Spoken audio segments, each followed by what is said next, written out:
Welcome to Anger and Graphics. I tend to use too many words, which sometimes makes it hard to retain the content of these webinars. So in this one, I'll just try to narrate the graphics.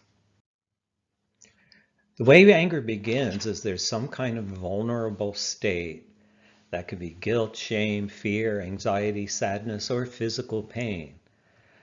And if we cope with that through blame, denial, or avoidance, it produces anger.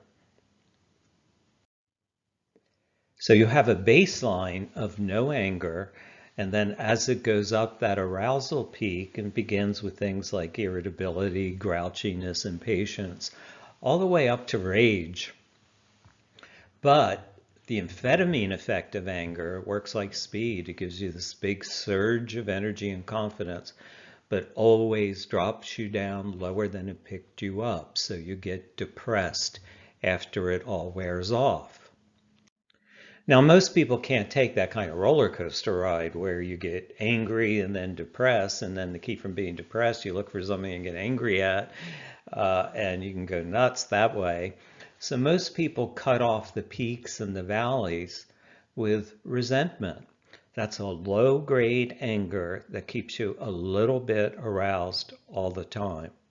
So you don't get depressed, and you're not as likely to get to that peak anger. But there's no baseline either. Now, when resentment becomes chronic, and it will if you do that over a period of time, it always leads to some form of emotional abuse. You do not have chronic resentment without some form of emotional abuse. Now, resentment becomes chronic as compassion diminishes, because compassion and resentment in close relationships are really counterweights to each other. As soon as compassion begins to decline, because we start relationships with a very high level of compassion, and as soon as it starts to decline, resentment starts to increase.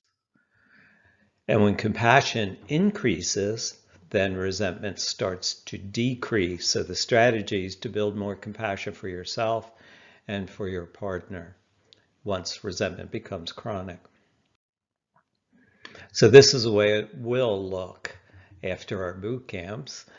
The anger produces a state of core value, and in a state of core value, you try to improve or solve a problem instead of blame it on someone. You try to appreciate something about your partner or your environment. You connect to your partner, work as a team to solve the problem, and you're protective of one another. To get there takes practice, and practice requires a target. If you don't aim at a target, you'll never hit it. And the target is respectful, compassionate, connected relationship. But if you don't practice, you're going to shoot yourself in the foot. In other words, make the same mistakes over and over.